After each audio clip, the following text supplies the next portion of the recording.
আসসালামু আলাইকুম। এটা হচ্ছে আমাদের খোলাপাড়া সরকারি প্রাথমিক বিদ্যালয় এবং এই বিদ্যালয়ের একেবারে পিছে অবস্থিত চেঙ্গেরখাল নদী। এই নদীর ভাঙনের তীব্রতা এতটাই বেশি যে নদী ভাঙনের কারণে এই স্কুলের একাধিক স্থাপনা নদীতে বিলীন হয়ে গেছে।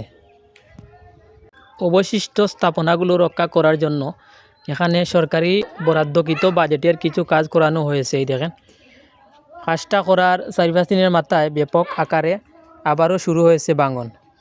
নতুন করে ভাঙনের পিছনে অবশ্য কারণও আছে। কাজ শুরুর প্রথম ধাপে বস্তা লাগানোর জন্য গাছের টুকরা দিয়ে যে মাছা তৈরি করা হয়েছিল, সেই কাজটা ছিল অত্যন্ত নিম্নমানের দুর্বল একটা কাজ। সেই মাছাটা তৈরি করতে তারা সুতলি ব্যবহার করেছে, অথচ এখানে ব্যবহার করা উচিত আছিল প্যারাসুট জাতীয় রশ্মি অথবা তার। বৃষ্টি আর পানিতে ভিজে সুতলি পচে পড়ে গেছে, যার কারণে মাছার বেশিরভাগ গাছের টুকরো নদীতে ভেসে গেছে, যার কারণে আজকের এই দশা। নিখুঁতভাবে কাজটা করলে হয়তোবা আজকে এই ভয়াবহতা আমাদের দেখতে হতো না।